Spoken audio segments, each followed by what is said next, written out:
Good morning. I'm Al Sharpnell, the Executive Director of the Rhode Island Business Group on Health.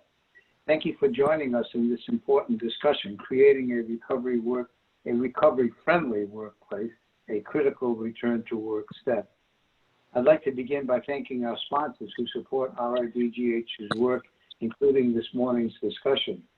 I know I speak on behalf of the RIBGH board and our members when I say we are truly grateful to our platinum sponsor, MRSA, our gold sponsors, Blue Cross and Blue Shield of Rhode Island, Hillbrook, New England, United Healthcare, Neighborhood Health Plan, Tufts Health Plan, Aetna, and our silver sponsors, USI Insurance Services, Merck, Gallagher, and Delta Dental. Equally importantly, we are very grateful for the support of our RIBGH members, a growing group of 90-plus companies representing approximately 80,000 employees across the state of Rhode Island. I also know I speak on behalf of the RIBGH board when I say thank you to the RIBGH Health and Productivity Committee that is responsible for today's event. The H&P committee is co-chaired by Robin Bouvier from Aon and Jean Capri from Mica Insurance. I also want to thank Joanne Bellata and Erica Collins for organizing today's event. It is my pleasure to introduce Robin Bouvier, Vice President, Health Transformation for Aon and co-chair of the H&P Committee. Robin will introduce our guest and moderate today's discussion. Good morning. Thanks, Al. And again, thank you, Joanne, for all of your hard work pulling together today's very important event. This is part of our Health and Productivity Wellbeing webinar series that we've been conducting this spring. So if you've joined us on previous sessions, we've talked about some of the additional information about COVID to help you make more informed decisions and stay healthy. We've talked about how to create an exceptional experience for employees by cultivating a workplace that is going to welcome them back when it's safe to do so. And today we're talking about creating a recovery-friendly workplace, which is addressing substance use disorders and addiction issues. We have a very experienced, esteemed panel of guests that are joining us for our conversation today. So I'm going to go ahead and quickly introduce them. And then later this morning, we'll be moderating a panel discussion where you'll learn more about their companies. So our first speaker this morning actually is Karen Morton-Clark. She is a recovery-friendly advisor for the New Hampshire Governor's Recovery-Friendly Workplace Initiative and a New Hampshire Certified Recovery Support Worker.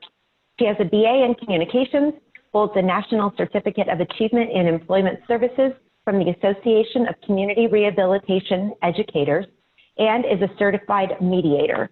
Her experience in working with vulnerable and high-risk populations in the areas of substance misuse prevention, recovery, health, wellness, and safety spans over 30 years and includes various leadership positions with the National Guard Youth Challenge Program, the New Hampshire Air National Guard, the Dover Police Coalition for Youth, the New Hampshire Statewide Addiction Crisis Line, and the Seacoast Public Health Network. Through her workforce and resource development efforts, community partnerships have been strengthened, and those directly and indirectly impacted by substance use disorder have found healthy pathways to recovery and support. Karen has also lived experience as a loved one directly impacted by substance use disorder and is an active member of the Exeter Together Recovery Coalition. And Karen has the most beautiful background for today's webinar, so I hope all of you are enjoying the view. Later this morning, as I mentioned, I'll be moderating our panel discussion, which includes 3 esteemed panelists. I'll start with Matt McKenney. He is the Workforce Development Leader at Hypertherm, and he's on the Human Resources team. He'll tell you a little bit more about what Hypertherm does when he has the opportunity to introduce himself as well. As the Workforce Development Manager at Hypertherm, Matt leads the development of workforce plans, designs skill-based training programs, and manages workforce pipelines. In the community, he works with schools, businesses, state, and federal agencies to develop and attain human capital. Matt is a board member at Headrest, which provides a 24-hour crisis hotline, residential treatment, outpatient counseling, and the Opportunities to Work program. He serves on the New Hampshire Governor's Recovery-Friendly Workplace Advisory Council, and he's the Business and Industry Association's representative on the New Hampshire Governor's Commission for Alcohol and Other Drugs. Our next panelist is Dana LaRiviere. As president and CEO of Chameleon Group, which you'll learn more about later, Dana provides a wealth of experience from a career that has spanned more than 25 years. He has managed worldwide sales and sales channel operations for companies such as Prisma Management Technologies, Digital Networks, and Cabletron Systems. He has experience at all levels in senior executive sales and operational positions in the North America and EMEA markets. This combination of both direct and indirect sales channels for hardware, software, and services, as well as his demonstrated expertise in all facets of sales operations, brings a distinct and unique advantage to his customers at Chameleon Group. And last but not least, our third panelist today is Mark Bonta. Mark is a plant manager at Chemic Genfoot America, and he has served the organization for 26 years, since 1994.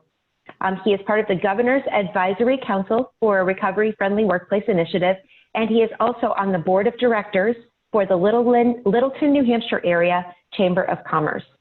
And later this morning, I will introduce our final speaker. So I would like to go ahead and kick off our session with our opening presentation conducted by Karen Morton-Clark. So Karen, take it away.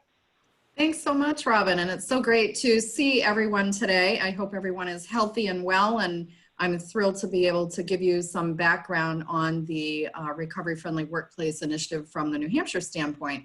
So at this time, I'm going to share my screen. And Robin, can you just confirm that you can see my screen? Okay, great. So today we're going to talk about basically the outcomes that we have seen in a little over a year's time. And also, I'll just quickly give you an overview of the program. Oops, let's see here now. For some reason, my slide will not advance. So I'm sorry about that. Yeah, let me just back out. I apologize, but I can't get my slides to advance, so stand by.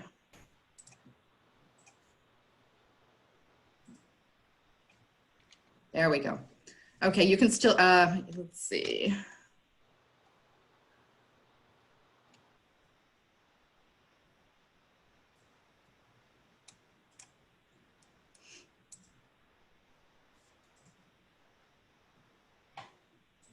Here we go. Okay, here we go. You can see the second slide, background mission, yes? Okay, perfect. So as you likely know, the initiative in New Hampshire was initiated by Governor Chris Sununu, launched in March of 2018. And the focus of our initiative is always with a foundation of promoting health, wellness, and safety for New Hampshire workplaces and employees. Basically, everything that we do when we go into a business and work with a business is we're looking to challenge stigma and encourage employee retention and productivity, and basically empower workplaces to provide support for employees in recovery, as well as those impacted by substance use disorders and often by co-occurring disorders as well, which would be in the mental health challenge realm.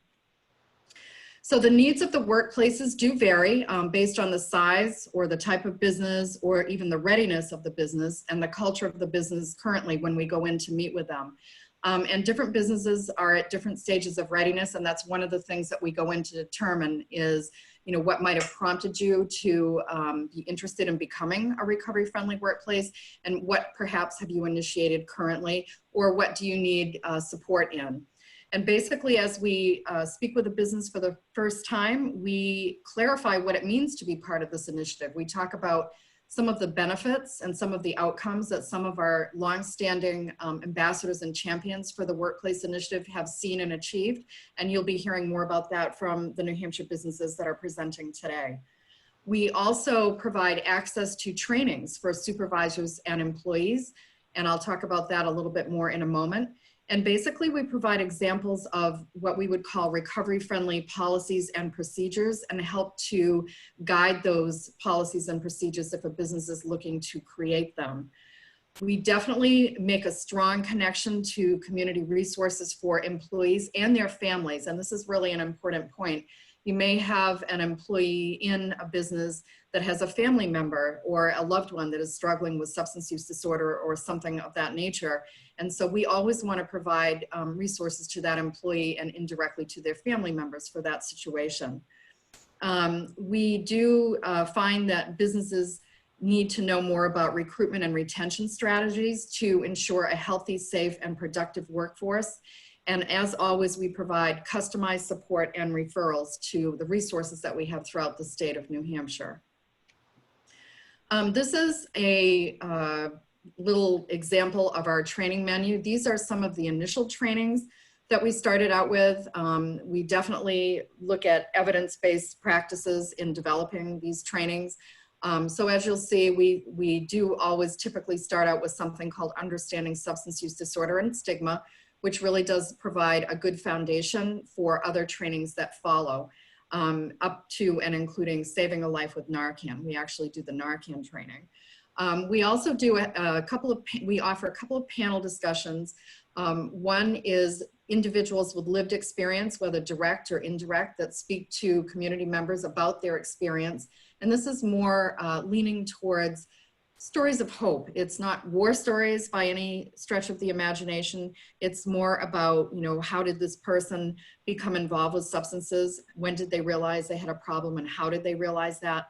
And what was their pathway back to sustained long-term recovery, and what their life is like today versus what it was like when they were actively using. And then we have a proven results of recovery-friendly workplace panel discussion that includes individuals such as the panelists that you will hear from today. And they talk about some of their actual outcomes in terms of increased motivation, increased productivity, less absenteeism, and things of that nature. These are some of the other trainings that we've recently developed. We actually have a series that is ongoing right now. It's all virtual, of course. And a couple of the ones that are coming up are supporting mental health and managing anxiety, sudden death in the workplace, which is an effective response to promote healing with any family member or employee experiencing sudden death, which would include suicide. And we're also going to have one coming up that is talking about the impact of drug trafficking in New Hampshire and the importance of workplace prevention. And that'll actually feature DEA Special Agent John Delina for that one. We've had real success with our compassion fatigue training that SOS Recovery Center developed in tandem with us, as well as self-care during times of isolation. So as you can see, we've developed trainings that have really been responsive and have pivoted to the need, the different needs that have emerged during this pandemic.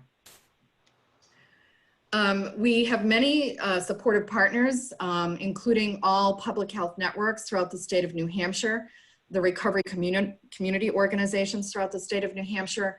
We're very tied in and always refer folks to New Hampshire 211, which is a statewide 24/7 service that can connect individuals to our various doorways in New Hampshire, where they can receive a clinical evaluation and be appropriately placed in the appropriate level of care. We certainly partner with many other state agencies and also local coalitions. And the map you see on the right just gives an idea of the different regions of the public health networks that we work with. And this gives a more specific example of some of the recovery organizations. Robin mentioned Headrest that Matt McKenney is affiliated with. SOS Recovery Community Organization is a great partner. They've really done a lot of outreach in tandem with us, as well as created a lot of the trainings that we've done. Making It Happen is in Manchester, New Hampshire, similar on that, and so forth. So these are just examples of all the very engaged nonprofit partners that we work with currently. This is a flowchart of what we would call the workplace experience. So you've already heard me mention certain partners. And so this kind of gives an idea of the flow of things. If you're in the workplace, you're first dealing with the recovery-friendly workplace advisors, and we go through a guideline or a checklist, if you will, to determine what the best customized plan would be for that particular company. And of course, always provide those no-cost trainings and ongoing connection to customized resources and support. As I mentioned, we partner with the public health networks, treatment and recovery organizations, a lot of our recovery community organizations are funded by the Community Development Finance Authority, and they are partnering, strong partners with us in terms of the customized resources, supports, and trainings and events. We also partner with organizations such as New Hampshire Works for Recovery, which is where the job matching and the skills development comes in, and basically connecting employers to potential employees. So it's a separate partner, but we work very closely with them because we always want to make sure that if a company is looking to hire individuals in open positions, that they have all the tools possible through our partners, such as New Hampshire Works for Recovery.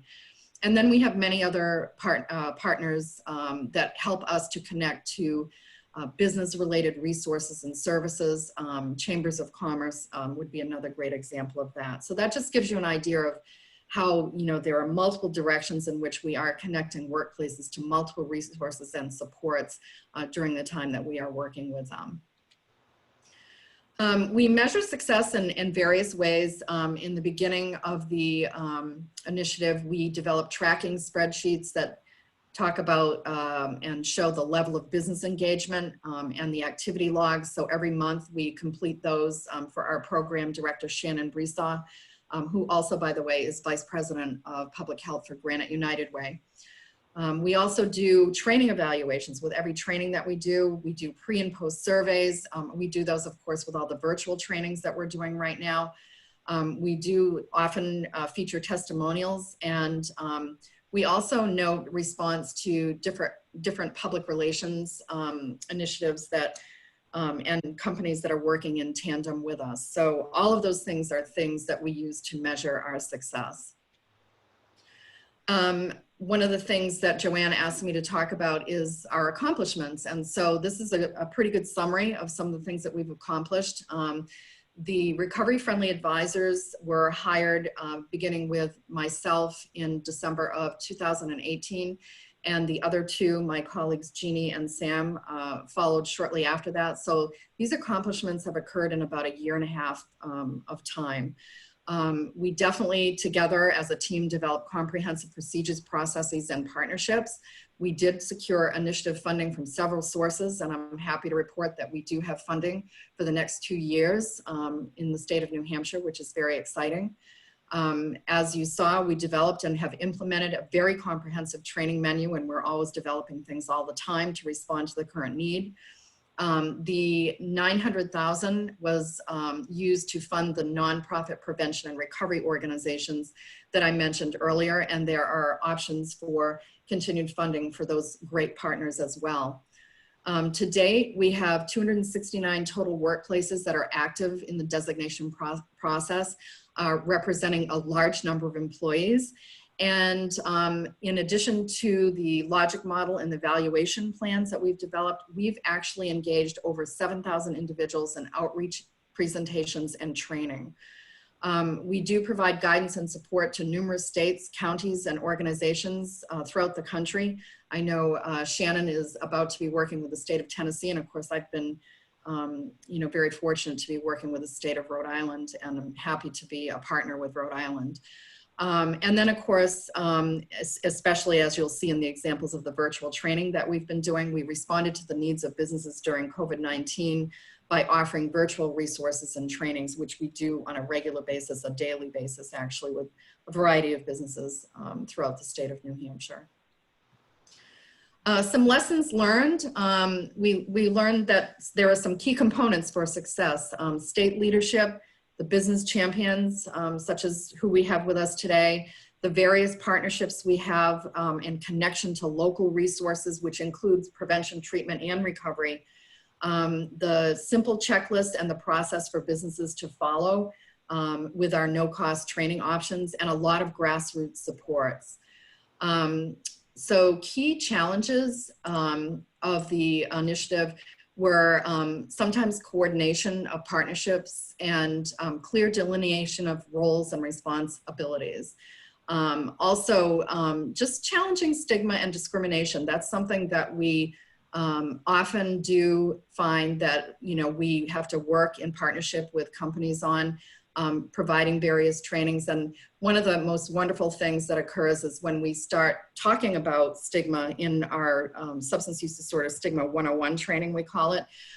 They'll often initially ask a question of, well, how do we remove stigma? And what I often say is that just by having this conversation, you know, you've started that process just by being open and discussing things like substance use disorder and co-occurring mental health challenges.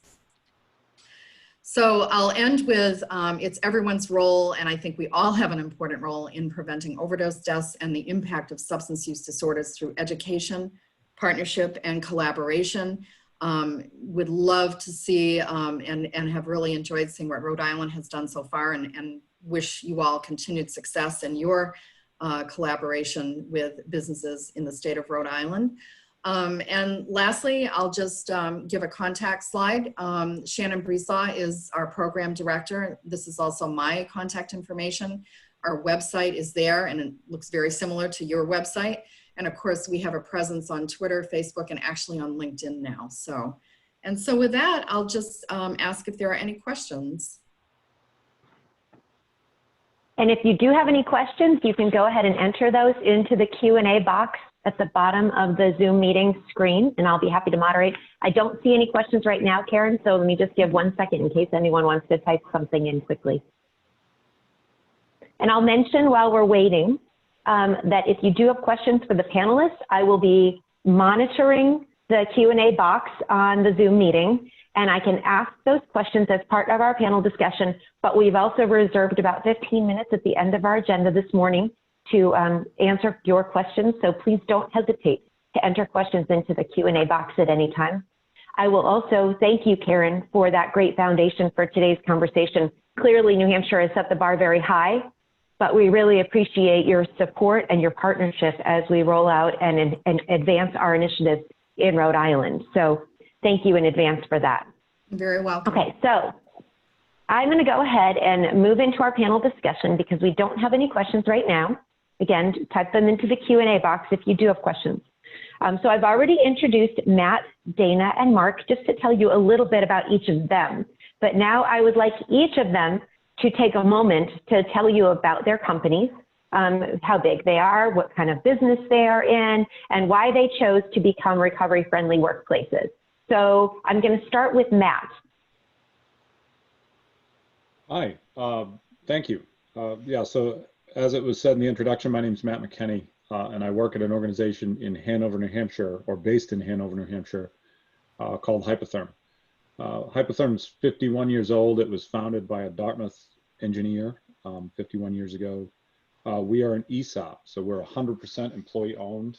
We could spend this entire time talking about what that meant, but we won't. It's important to mention though, because it does sort of guide culture and decisions that we make internal to our organization. Hypotherm is about 1,800 people. We're a global organization.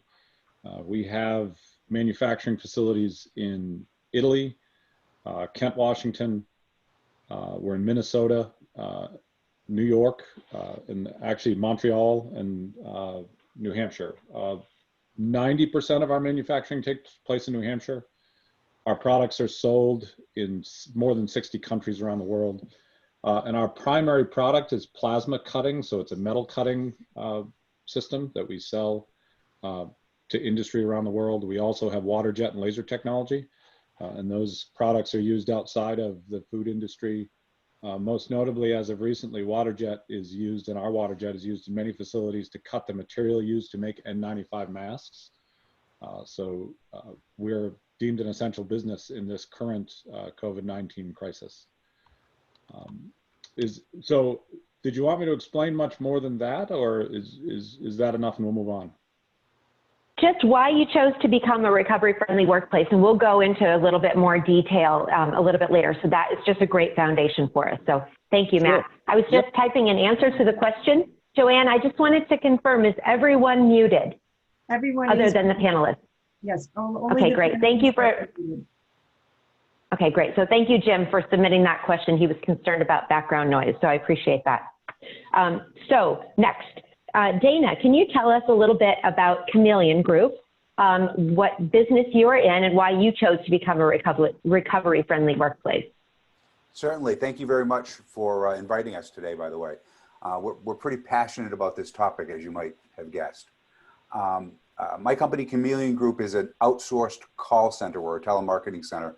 We have about 40 employees based in Portsmouth, New Hampshire. Our journey started back in 2011, well before there was a recovery-friendly workplace initiative. We actually started because we had a single employee, a young lady who was, by all effects, a typical employee, had a little bit of dependability problems getting to work. Ultimately got fired after about 6 months, and that story would have ended had she not come back about 3 or 4 years later, call us up and say, geez, the reason why I was undependable is I was hooked on heroin when I was working for you. To say, the British have a term called gobsmacked. To say that I was gobsmacked would be an understatement. And so we began to work with this individual because she asked to make amends, as many of you in the recovery area will know. And she thought she owed us that, that offer. She came back to work, and long story short, she was a recovery coach. She contributed a great deal to the company, ended up becoming a supervisor, and the unemployment crisis for businesses in New Hampshire hit because unemployment was so low, we were looking for employees. And I said to her, are there other people like you out there, Sarah? To which she laughed and said, oh, are you kidding me? And that's how our journey began. We were a charter member of the Recovery Friendly Workplace Initiative. We, along with the other panelists that are here today, helped to kind of craft and work with all the advisors and pull the policy together. I'd like to say it was always easy and smooth, but it wasn't. But the one thing I will say is everybody was very dedicated, very focused. Whether you're a large business, a small business, a medium business, everybody's impacted. I don't know anybody who hasn't been impacted by this. And from both a business perspective and a human perspective, it's been a wonderful journey for us to be able to work along in this initiative. That's great. Thanks, Dana. You know, it's interesting that you brought up the story about that woman and how you were gobsmacked, because a year or two ago, the Health and Productivity Committee had another event where we actually had a presentation helping people to understand some of the signs and symptoms of people who were impaired. And it also included a training for how to administer Narcan. And people don't know what to look for when someone is, using substances. They don't always know what types of symptoms they might be demonstrating. And so, someone can go right through life without anyone knowing that they're struggling. Oh, and I would have told you, I was that guy. I would have told you that I knew what was going on in my business and I had it all under control. And this person was just being a typical youngster doing this, that. I was absolutely sure that I knew what was going on. So boy, was I wrong. Yeah. But I'm that guy. Well, you know what? It's a good service to you that she came back, because it created a teachable moment and an opportunity for you to learn. So thanks for sharing that. So next, Mark, tell us a little bit about your company and why you chose to become a recovery-friendly workplace. Can you hear me okay? Yes, we can.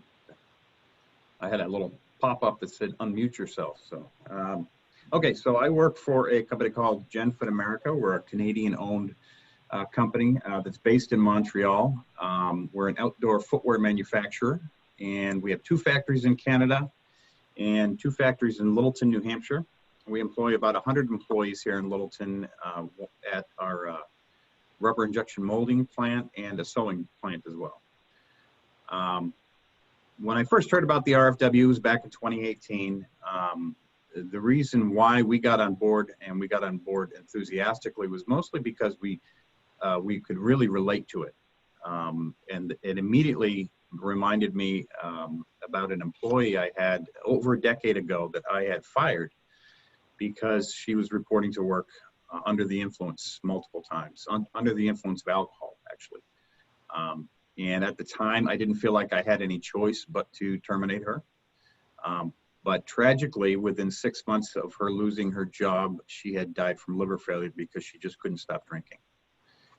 So today, I can't help but think that if, with the advent of the recovery-friendly workplace, if we had been practicing those policies and principles, it's very possible she could be alive today, because I maybe could have helped her instead of just firing her and taking away all of her resources to get help in particular.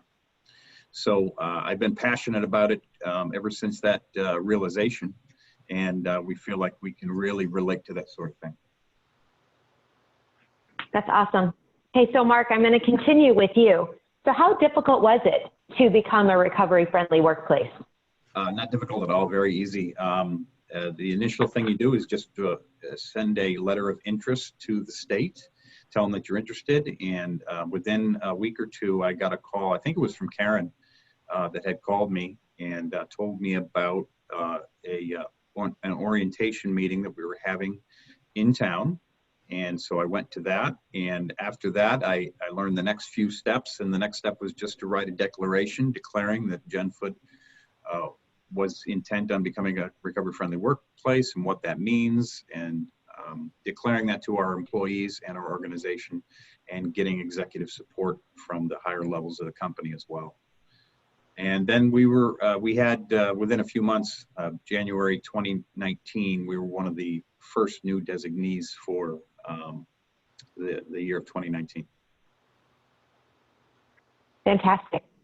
So Dana, I won't ask you to repeat Mark's answer, but I'm just curious if you had any challenges becoming a recovery-friendly workplace. In particular, I'm wondering about senior leadership support, because I just heard Mark mention that you needed to have leadership buy-in. So I'm just curious, did you have a difficult process at all? Yeah, I think that's a great question. And being the leader of the company made it a little bit easier, you would think. But there was the biggest thing we had to overcome was internal stigma of the management team, of the people that, so I had a pretty good sales job I had to do to convince people that this was a worthwhile endeavor. Remember, the line managers are the people that are going to have to deal with all the individuals and their concerns and what's going on with them. And I think the built-in stigma was unbelievable, larger than I thought it was going to be. I will add that having the advisors, and I've worked with Karen for a very long time, but all of the advisors and the ties to the local resources in the community really helped, because it went from the managers looking at this as some perceived burden to an extra set of resources that they could call upon to help them with any of the issues that they might have. And literally to the point of they can personally pick up the phone and call these individuals without having to involve senior management in my company at all.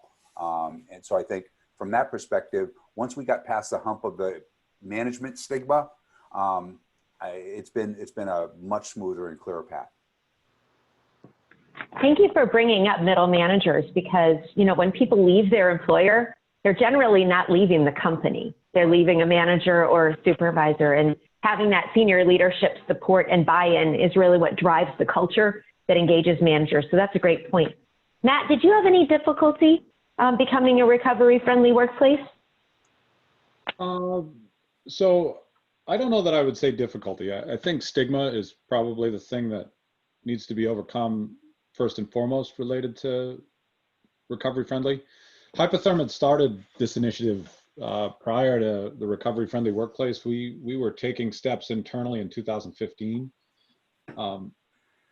based on the fact that actually we lost an associate that we thought was in recovery and had been through sort of our internal systems to get support and had gotten past their accountabilities that were associated with that plan, and then found themselves in the wrong place at the wrong time and used and died. So that's sort of what prompted us, and I think the organization understood from that perspective. We ultimately ended up having a leadership summit, and at Hypotherm, that was a large undertaking in the sense that we have over 200 leaders across the US.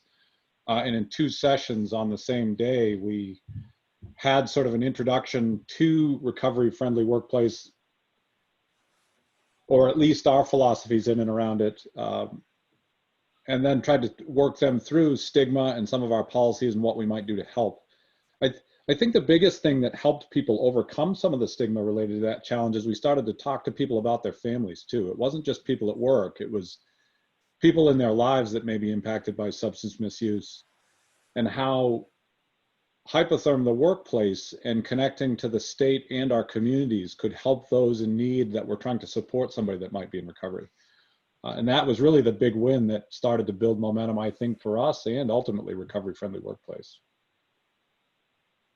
Well, you know, it's interesting, Matt, that you mentioned that you lost someone who was in recovery. And one of the things that we learned last year was that the majority of people who do overdose, they're already in the recovery process and then they end up in the wrong place at the wrong time. So it's not just the regular user. Many times it's folks who have already raised their hand for help. So I'm glad that you brought that up.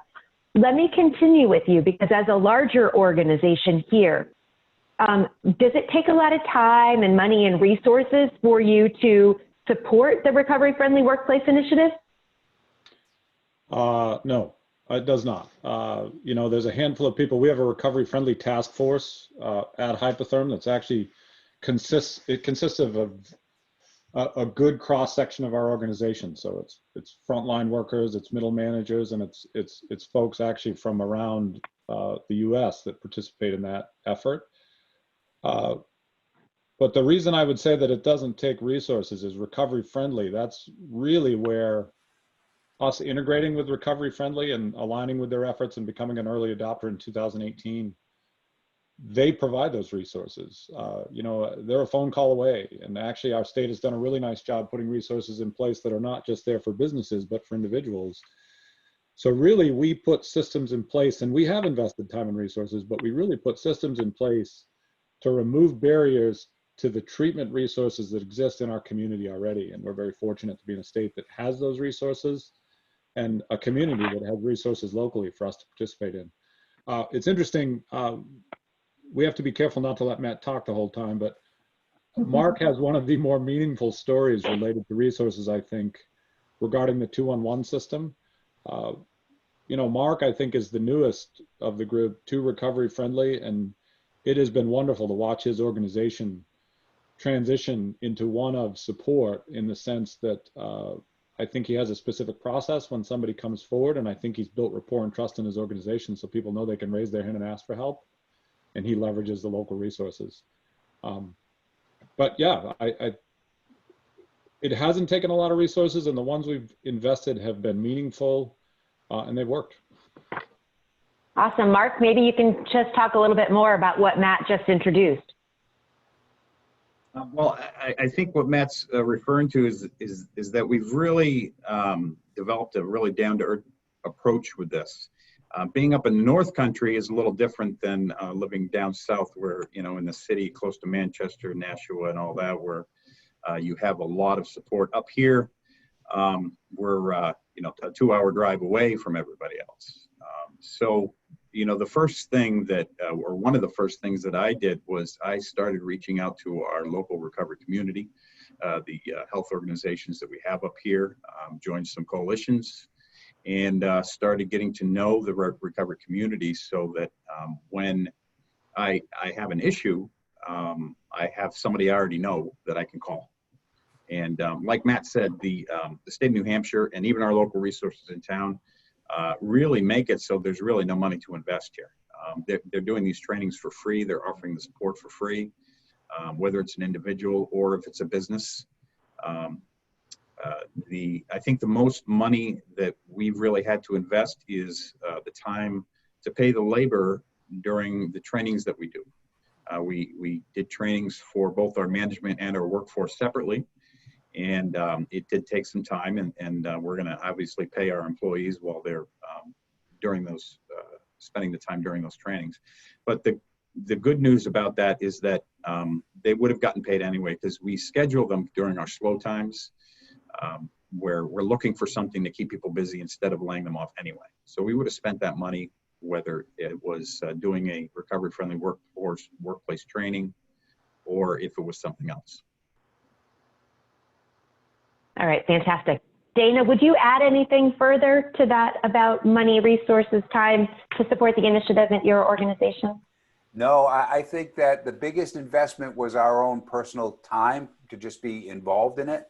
But that was a labor of love, I think. Honestly, the return that we've gotten from the community, from all the resources, has tenfold what we've invested. We were a little bit concerned, I think, as any other business is concerned, certainly a small business, with how much is this going to cost us in terms of effort and energy. And I think we've kind of flipped it on its head and said, well, what's it going to cost us not to do this? And that's kind of the perspective we get on it now, is what does it cost not to do it? So how would you define a benefit to your organization of being a recovery-friendly workplace? You've made the investment. What's the return for you? There's a couple of areas that are the return. One is we have happy, productive employees, right? The people that are in recovery are, by and large, very grateful, very responsive, and very open. And we have a much better dialogue with them. We have a much better level of communication throughout our organization, because if you can bring those things up and have those conversations with your managers and not be worried about it, or more importantly, I think something that Karen has said earlier, if you're the parent of somebody who's in recovery, or a relative or a friend or your spouse, we're a very open organization. We can have those conversations very easily, by the way. So I think being a small organization, we like to try and think that we know everybody and know a little bit about what's going on in everybody's world. And this just kind of opens it up. And I think being recognized when people come in the door, we've erased the stigma within our organization, because we actually, when we interview people, one of the first things we tell them is that we're a recovery-friendly workplace. So we put it right out there in front. And that really helps open doors and have the conversations, which leads to productivity, accountability. And again, I don't want to misunderstand anybody. We are a performance-based organization. If you're not performing, you're not lasting within our organization. If we understand what's going on in your world, if you're open to communicating, you've got issues, we'll work with you, absolutely. But this just enables all of that. Well, maybe I'll ask Matt, as an ESOP, would you agree, or would you suggest that there are other benefits for your organization of becoming a recovery-friendly workplace? So I would say the biggest benefit to becoming recovery-friendly for any organization, if you are fortunate enough, or maybe as you start to learn, you'll recognize that maybe it's unfortunate. But if you're fortunate enough to have an organization where you haven't had to deal with this issue, you're going to have to, right? It's not a matter of if, it's when. And the largest benefit that we've gained as actually a pretty large global organization is we've really had help in understanding what resources exist out there. So prior to the start of our journey in 2015, and then becoming or aligning with the recovery-friendly workplace, when situations like this came forward, we didn't have the answers. We didn't know who to send somebody to. There's a story where a woman came into the HR department and sat down next to one of our beloved HR associates that has been at Hypotherm for 30 years and said, "I can't go home, I don't feel safe." And the woman said, "Well, how can I help?" Obviously, like, we wanted to help this person. It's part of our core values. And she said, "Look, if I go home, I'm going to use, and I don't have any place to go." And we didn't have an answer. We had to pick up the phone and start making phone calls. And ultimately, this wonderful organization over the border in Vermont, where we're located in New Hampshire, is right on the Connecticut River. So Vermont and New Hampshire are one and the same state for us. I think the rest of the country thinks that anyway, that Vermont and New Hampshire are the same state. But anyway, they sent somebody over. They sent somebody in sobriety over to our front door and met this person and brought them over to a meeting to make sure that they had the support they need. And outside of just being lucky, that day we figured out that we needed systems in place to try to help people, because that's what we ultimately seek to do. We're really protective of our associates as an ESOP, right? Everybody's an owner, everybody sort of has a say, and we want people to feel safe at work. And that was just something prior to this effort we weren't equipped to help people with. And now with confidence, we've got resources out there in almost everybody's hands, to the point of Narcan I think you made earlier. We offer Narcan trainings internally, and leaders have Narcan kits on their desks. You know, we are pretty open about the fact that we're here to help. And if people need resources, we're going to help you find them. Because ultimately, and I think Dana has made this point too, you'd be amazed at the loyalty that you create when you help somebody, and you can do it the right way, right? If you can step up as an organization and really help, and if you don't believe this as an organization, that you have more resources available to you to help somebody than an individual does, you just haven't done your research, because you do, and they don't have to cost a lot of money. But really helping somebody creates loyalty, and it actually creates pull to your organization, right? You're going to have people that want to come to work for you as a result of the actions you take related to this effort.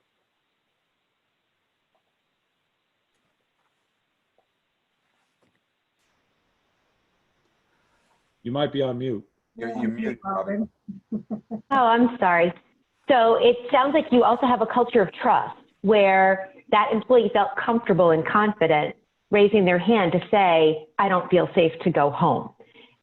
There are probably a lot of people in different organizations that wouldn't feel trusting enough to do that. And so it's, you know, reducing the stigma associated with saying, I'm not okay. And so I love that story. So thanks for sharing that.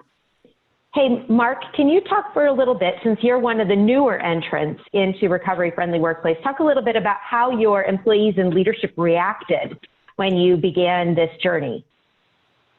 Well, as far as executive leadership, I had support immediately. There was no question on that.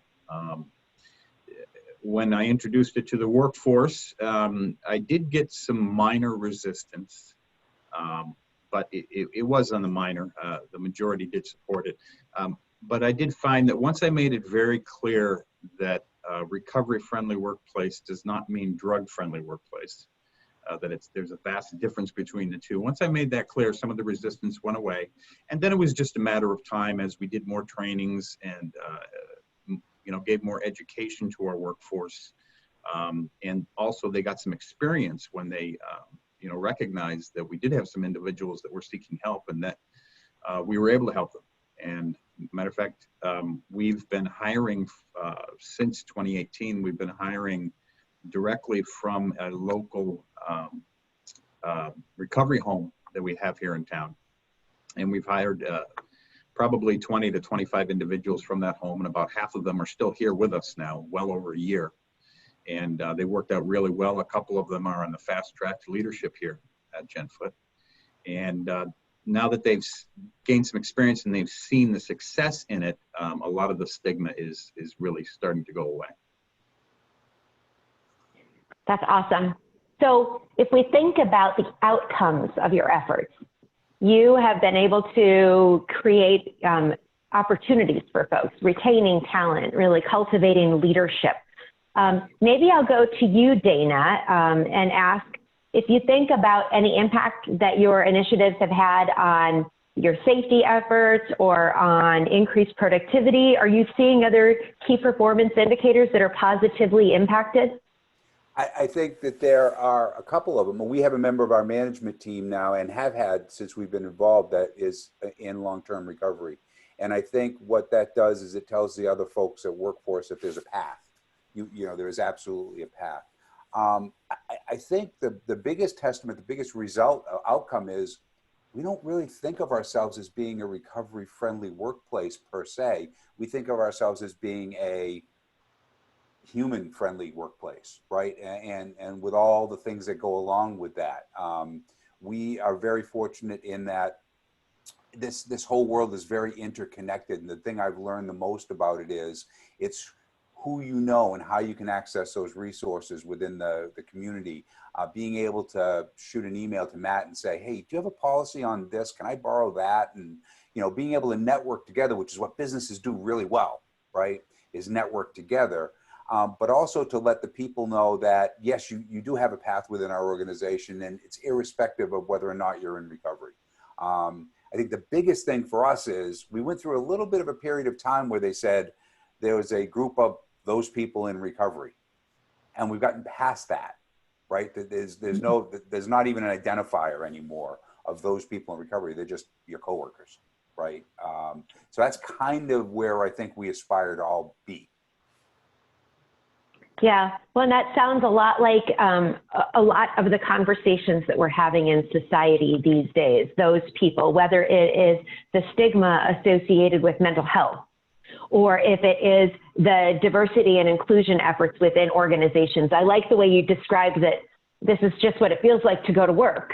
Right. And so it's not about a program, it's about helping people thrive. It's about cultivating an experience that makes people want to show up at work and bring their best self.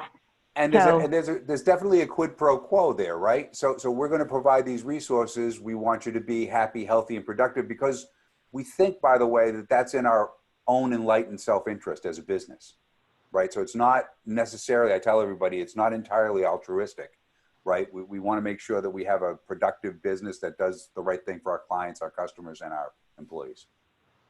Absolutely. Now, as a larger employer, Matt, do you have data that would suggest if your recovery-friendly workplace efforts have had an impact on your medical or pharmacy claims costs? So we do, and we're starting to see it. That one of the challenges at Hypotherm is that we have a broad spectrum of wellness programs. So we don't have specific data that points directly at recovery-friendly. But our trends for workers' compensation, and we're self-insured, so we directly follow our sort of insurance benefits, are going down as a result of these programs. But one of the advantages or benefits we do have is we know more about some of those claims that we once did because people are more open about the reasons they're going out, if and when they go out. So if somebody needs to go out for treatment or whatever that might be, we're more aware now, so we are more able to track it. Our costs have certainly not gone up, they've gone down. We have some really wonderful stories about people seeking us out because we are recovery friendly. You know, I've told this story in front of at least the panelists here a bunch of times, but we really struggle to hire technical service engineering candidates. It's a phone support, but it's a phone support that requires an engineering degree, and they have to have a vast understanding of our product. Hypotherm's philosophy is when you call Hypotherm for support, you still get somebody that's alive. And if they can't fix your problem in the first 2 hours on the phone, we send somebody wherever you are in the world to fix your problem. That, from a workforce development perspective, time to hire for that role is 2 years. It takes 2 years to recruit somebody typically.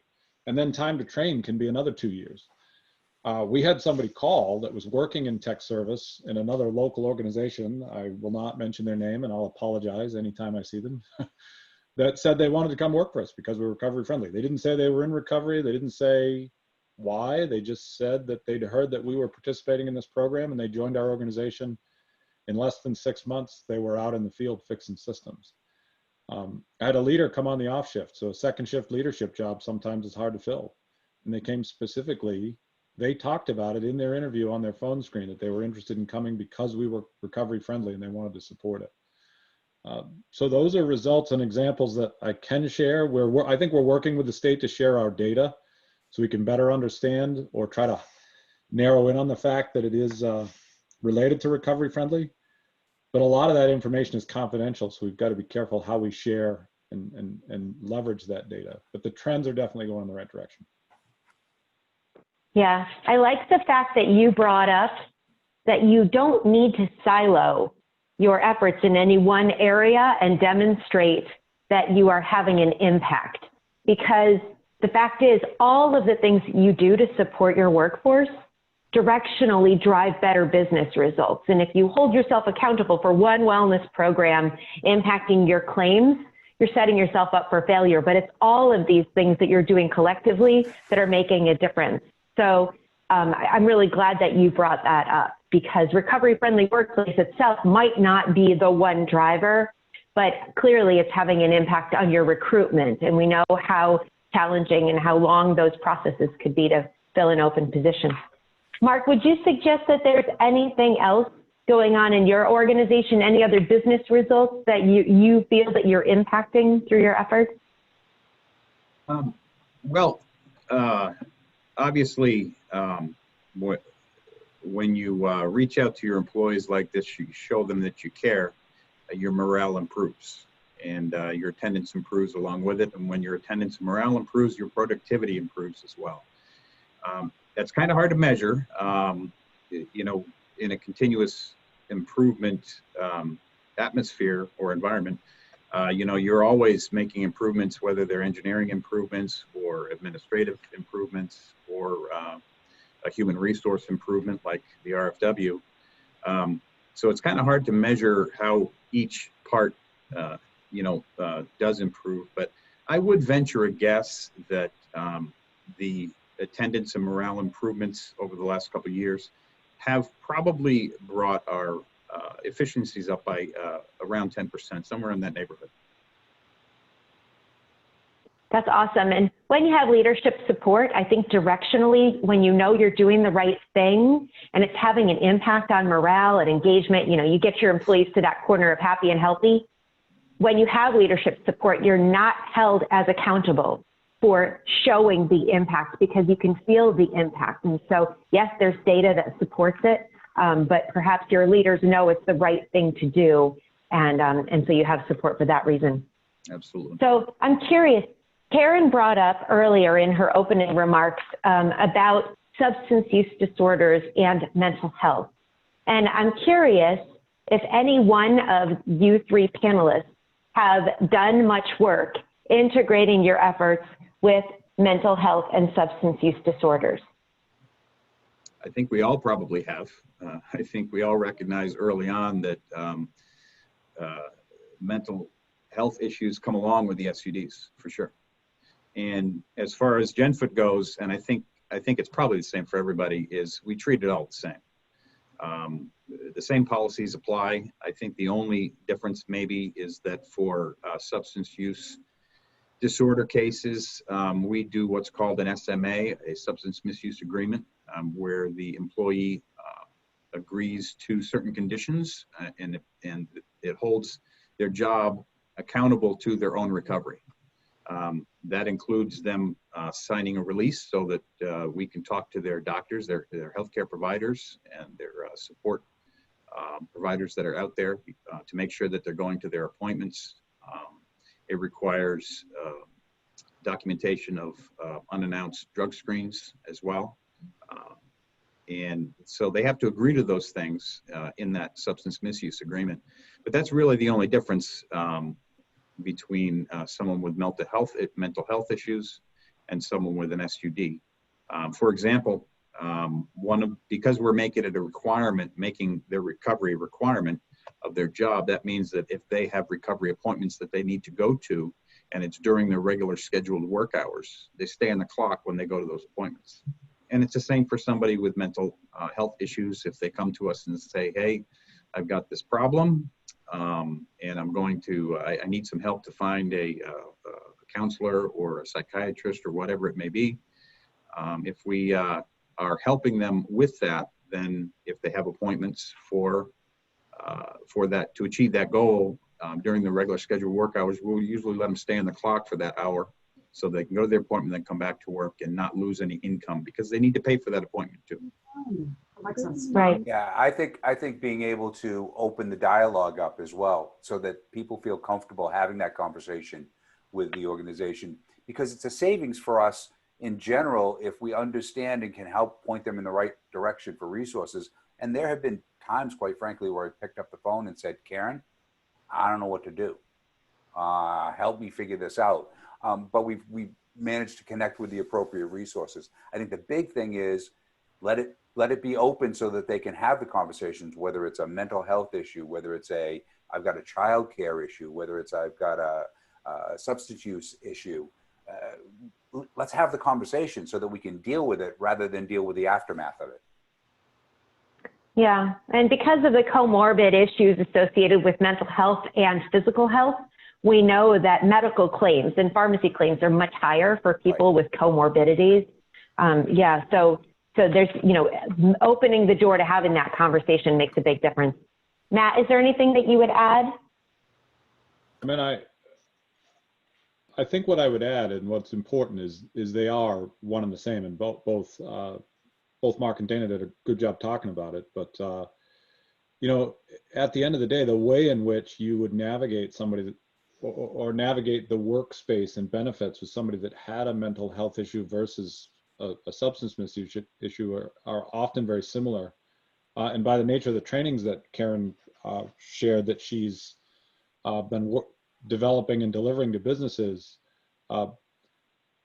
mental health challenges are just as prevalent and actually suffer the same stigma. People still don't come forward when they should related to mental health for fear that an employer won't understand or there'll be implications regarding their work and they won't be able to get the help they need. So, you know, if you remove stigma, the way in which you would deal and look at these two things is the same. As Mark pointed out, there are some accountabilities that we've determined through the process that are important with somebody with substance misuse challenges, because they actually prefer, people that are in recovery actually prefer and or ask for those accountabilities because it gives them something to sort of set goals and hold themselves accountable to. And I think one important thing to remember, that somebody's job is their livelihood, like their entire family sort of revolve, or their existence revolve around their ability to work. So if they feel that that's at risk in recovery or not, if you don't have systems in place and you haven't created a culture where somebody's coming forward, you're going to be the last person they tell, and that's going to make your problem worse, not better. Yeah. We haven't talked about it today, but in mental health in particular, there's a provider shortage. And so in many instances, people across the US are struggling connecting with providers when they have a need. And I'm curious if any of you have encountered that as a challenge in making sure that people are getting the help they need simply because they can't access providers, and maybe even has the COVID pandemic created a challenge for you in connecting people with resources for mental health or substance use disorders? I can start with that because I think from a larger organization, we have an EAP, so we have an employee assistance program. And what we've done, and this is why it's important to understand the resources that are available to you locally, where your people work and play, live, work, and play. We've identified preferred providers that we know have resources available. So when somebody calls the EAP, they're not picking from a random list. They're picking from, we've actually made connections with that EAP and actually looked at all our work sites to ensure that we understand what the resources are so they get somebody that we have some confidence in. Initially in the substance misuse space, our EAP offers 10 free sessions. So if you call, you get 10 free sessions, no questions asked, related to your, whatever you're calling related to. And we found out through some of our agreements that, you know, we had one individual that had a severe opioid addiction, and they went to 3 sessions and saw a movie and were released. And that is not appropriate in that specific situation. It's just not. So it prompted us to do some significant research and follow through and set up programs that we knew were going to be robust and people were going to get the help they need. Because to the point Mark made, people are paid to go. Like when they enter one of these agreements, they're paid to go. So they should be getting the service that they're using their valuable time to attend. So, you know, that's an approach that we've taken. But we've definitely seen shortages and we've done some work. But if you get out there and start to build relationships with organizations in your community, I promise you there's more resources available than you're aware of. And you'll find them. There's people out there that want to help you. Well, in my 20 years of health and well-being consulting, I have not encountered an organization that covered 10 visits through an EAP. So I want to applaud you. That's an extremely generous benefit. And let me ask you, Dana, are there any challenges that you have encountered or any lessons learned that you'd like to share? Yeah, I think especially during the pandemic, we had to flip our company on its head. I think you might be on mute. Oh, how about now? Can you hear me? Yes. Okay. We had to flip our company on its head and go work remotely. So for the people that are in active recovery, we had a concern about, to Matt's point, accountability is a big issue for them, and working alone from their home could present some problems. So we had to make an extra effort to reach out to folks and put them in touch with the local resources. To Matt's point, we're very blessed. We've got a very robust organization in the area. We have SOS, we have Safe Harbor, we have people around that we know we can call on. But really, it's more about staying in touch with our employees and making sure they understand, you know, we care. We're there, we're listening to them, and here are the resources for you. Awesome. So I'm going to come to my last question, and I'm going to start with you, Mark. So as a newer entrant into recovery-friendly workplace journey, what advice do you have for employers that are thinking about becoming a recovery-friendly workplace? I would say the first thing to do is to start making your local recovery connections now. Reach out to any health organizations that are working in the recovery community, and maybe even some recovery homes if you're looking to hire, if you're looking for people to work. I've had some great experiences. Some failures. We've had some people we've hired from the local recovery home that didn't work out over the long term, but the 50% of them that did stick around, they've been doing a fantastic job. And I would never have hired those individuals if we weren't signed on. I would also say, I was talking the last time about the substance misuse agreement. I think that's very important for anybody that does come forward, because as Matt said, accountability is crucial to their success. If the accountability is not going to be there, you're more than likely looking at a failure of that individual to stay in recovery. There's still going to be relapses, whether they signed an SMA or not. There's going to be relapses. It comes with the territory. You have to really discern when you're communicating with any individual whether or not they truly want to stay in recovery or not. And you're going to have to make your decisions based on that discernment of whether or not you want to stay in an agreement with this person and keep them employed and keep helping them. Somebody wise once told me early on in this journey that I think it was one of the guys on the advisory council, I think it might have been Chris Lacey. He said once that you can't work harder than the individual does for their own recovery. You can help them as much as you want, but if they're not on board with it, then you might be working too hard for it. But in the same token, I'm a big advocate of holding their hand through the beginning of the process until they get a routine down. That may mean making the initial phone calls with them, setting up the initial appointments, and then maybe even driving them and picking them up from the first few appointments until they get into a routine. Once they get into the routine, then let them do their own thing. But you got to follow up. You got to make those phone calls. You got to get that release so that you can talk to their doctors and make sure they're going to their appointments. And you've got to get those unannounced drug screens as well to make sure that they're following through. Like they say, trust but verify. I think that applies to this situation as well. And I guess the last bit of advice I would say is talk about recovery and the RFW often with your workforce, whether, the whole workforce, not just people that are in recovery, but talk about it often. That's the only way to combat the stigma, is to keep it in the forefront.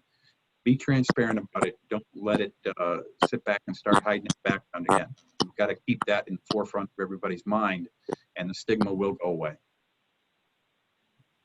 Great points. And Dana, I see you nodding your head. Is there any advice that you would add to that great list that Mark just shared? Yeah, whenever I talk to any of my colleagues that own businesses, and there's always that awkward point where they say, geez, I don't know, and I don't know if I can have these people working for me. We go down that road, and I say, you know what the difference between your business is and my business is? We both have people in recovery or people that are actively have substance use disorder. The difference is I know who they are, right? So that's kind of an eye-opener for people, because I was that person. I thought the same thing. I thought I had a handle on it. I had no clue. Now I have a clue. And I think it's better as a business owner, embrace it, help deal with it on the front end so you don't have to deal with it as much on the back end of it. It's better for you. It's better for your employees. It's better for the world. Great. Matt, any advice for employers? I think the advice I would give is, you know, start small. Don't try to boil the ocean.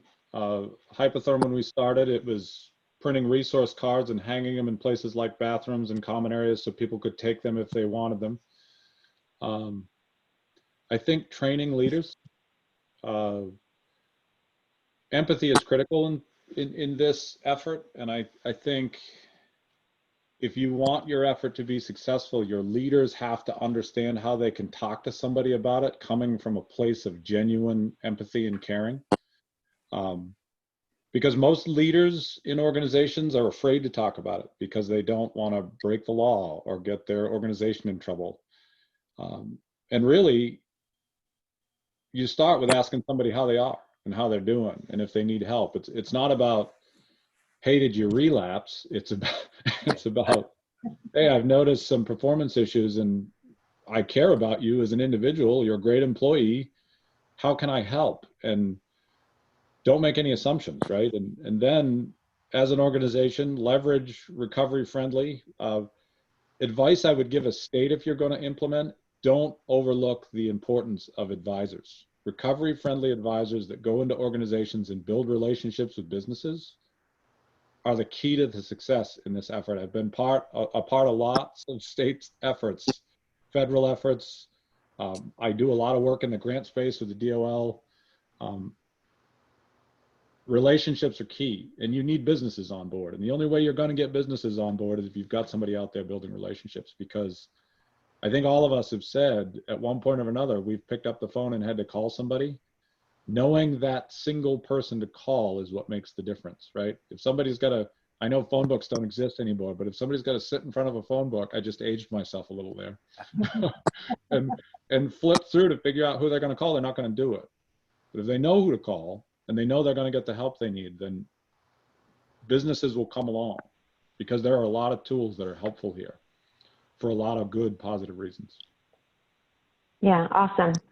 So that's a great segue into our final presenter this morning. Before I introduce him, I want to thank our panelists for sharing your experience, because what you've been doing in New Hampshire is now paving the way for Rhode Island to develop our recovery-friendly workplaces initiative. And so it's my pleasure to introduce Jonathan Boyer, who is the director of the Rhode Island Recovery-Friendly Workplaces, which launched on February 12th, 2020, so it's only been around for about 4 months now. Jonathan is a national leader on the front lines of the addiction epidemic. Following his own recovery from an overdose in 2013, he has become a passionate advocate for those who suffer from addiction, as well as a known activist to those who don't believe recovery is worth fighting for.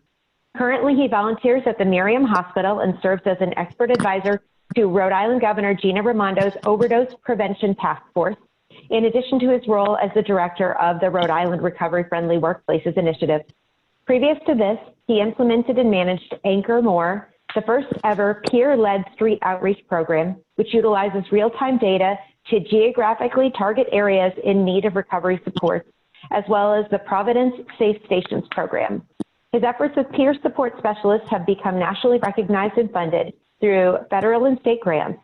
Jonathan is also a published research author, which includes work in the American Journal of Public Health. He's received numerous awards for his efforts, including a 2019 Community Service Award from the National Association of Social Workers. His advocacy has risen to over 80 local and national media articles as he promotes the message of hope for all. And I'd like to go ahead and introduce Jonathan to close us out this morning. Thank you very much. Can you hear me? Yes. Excellent. It's a long introduction, isn't it? Worth it, though. Very well. To think only 7 years ago I was overdosed on a sidewalk. But recovery is possible, and that's what we're learning here. So thank you very much to the panelists, and thank you so much, Karen, for all the help that you've given Rhode Island in getting this initiative to be launched. I believe Rhode Island is the second state to adopt this effort statewide from the governor's office. Governor Gina Raimondo has been a huge supporter of this initiative, this movement, since its inception. So we're going to dive in here. I'll try to be quick because I want to leave some questions, some time for questions and answers. But looking at a snapshot of these slides, so this data in front of you here is from our Rhode Island Department of Health, and by no means are the last 3 months of this data complete. This is incomplete data. And I really just want to show this to let everyone know that we are not out of the overdose epidemic here. As you can see, from 2016 to 2019, we have made a really great impact on reducing drug overdose deaths here in Rhode Island. However, that is not likely going to be the case in 2020, as COVID-19 has impacted many different facets of our efforts here with treatment and recovery. And it's the time is now, right? So this, to me, Rhode Island has made tremendous impact, especially with our governor's overdose prevention task force, and it's done an incredible job at bringing people to the table. Currently, we have a task force of over 50 members, including lawmakers, healthcare providers, doctors, law enforcement, firefighters, people in recovery, the faith community. However, we have not done a good job at bringing businesses to the table, business owners, management, CEOs, human resource professionals. So to me, this initiative is an opportunity to bring those people to the table, help them to identify what their role in this epidemic is, and support them in fulfilling that role. So the background of our initiative, it was launched February 12th of 2020, led by Governor Gina Raimondo, of course, and much as Karen has presented, promotes health, safety, and wellness for Rhode Island workplaces and employees, empowers workplaces to provide support for employees as well as their family in recovery, challenges stigma, which we heard a lot about today, and encourages employee retention and productivity. Next slide here. If we haven't heard it already, here is a brief overview of the recovery-friendly workplaces. What I really like about it is that businesses are able to recognize recovery from substance use disorder as a strength. And as we heard as well today, by being willing to work intentionally with people in recovery. And I feel like I can't even further elaborate more than the panelists already have on that. So we'll move forward. Here's some fantastic little infographics here. The elements of a recovery-friendly workplace to protect, include, empower, and educate. And I love the include part. And I know Matt had touched on, he wasn't able to do a deep dive on it, but talking about that he has a recovery-friendly task force, or almost a little advisory council or committee made up of employees who are in recovery. As we move forward, as organizations, businesses move forward with surveying opportunity to further develop internal policies and procedures as they pertain to becoming a more recovery-friendly workplace. A lot of things look really good on paper, but if you don't have the lived experience and perception of somebody in recovery, perhaps who've struggled with addiction or watched a friend or family member struggle with addiction, sometimes those policies and procedures and practices aren't really that practical. So to really ensure that we're including voices of people with lived experience at the table as we develop into a more recovery-friendly workplace is really ideal. Next slide. So how to become a recovery-friendly workplace in Rhode Island. This is it. We have a website. It is very similar to New Hampshire's website, but we have our own website portal. And you can find that at www.recoveryfriendlyri.com. Thank you to the state of New Hampshire for purchasing that website for us. Moving on. Very, very quickly, I'm just going to run through. There's really there's 3 steps to becoming a recovery-friendly workplace.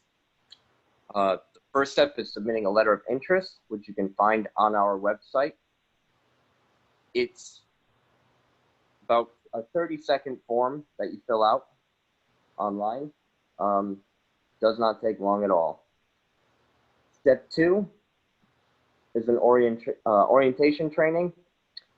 Ideally, this training will take place by me or Recovery Friendly Advisor here in Rhode Island, to human resources staff, senior management, whoever you feel as a company should be attending that orientation training. And it can happen in multiple segments too if it's a larger company. But sort of a required 1 hour minimal time of program orientation. And step 3, which has always been my favorite step, is creating that declaration that we heard about. Now, I'm not going to read the sample template that we have here, but what I view this as an opportunity for employers to really start the conversation with all their employees, and get their employees to start a conversation amongst themselves. It is the first step in reducing that stigma that we spoke about. And this step is really, although we can give you the template and some guidance, it's really an opportunity for you to craft your own message. You know your staff, you know your workplace better than anybody else does. So it's up to you to craft it. With that said, it provides that that initial sort of open arms, if you will, to employees who may be struggling. And as we heard today as well too, I think many people underestimate the amount of employees in their workforce today, currently, especially today more than ever, that are struggling in silence. So that declaration letter is the first step towards decreasing the stigma and really initiating conversations. As Karen had spoke about, there are many, many trainings that we offer. Many are similar. We've done our best to sort of Rhode Islandize many of these trainings, and many more will come in the future, but there was just a sample of what is available. And we touched on this, but remembering as well that this initiative is tailored to meet the needs of each individual business. It is not my job to walk into a company and tell you what I think you should do. That is not how we operate at all. We have small businesses, maybe a cafe that employs 7 or 8 people. And much like Matt, we have large manufacturing plants that employ 1,800 people. What a recovery-friendly workplace looks to each of those individual employers may be entirely different. So understanding that our job is to meet with employers and get an understanding of what their goals are and what they'd like to see accomplished through this initiative, and then support them in that. There's no business too big and there's no business too small to join the movement.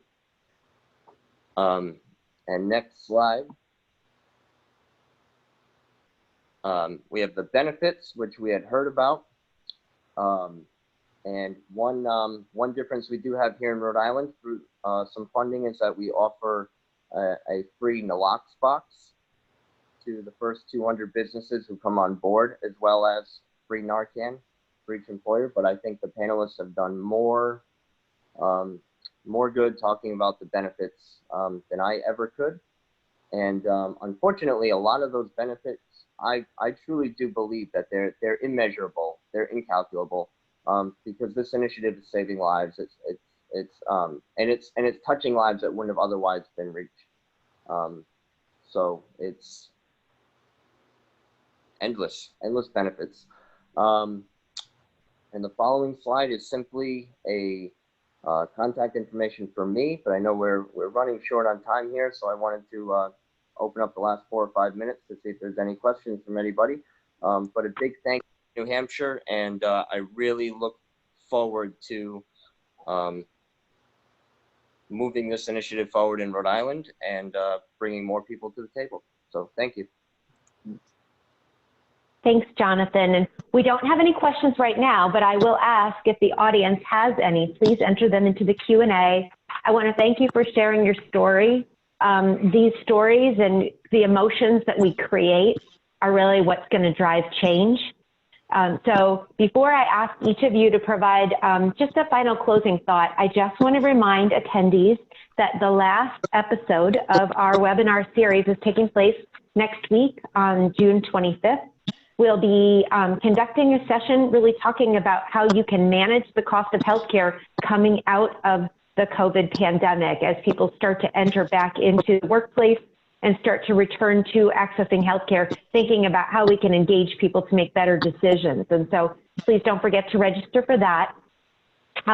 We don't have any questions at this time, but what I'd like to do is ask each of our speakers this morning just to share one final closing remark. And I'm going to go ahead and start with you, Karen, since you kicked us off this morning. Any final thoughts for the attendees?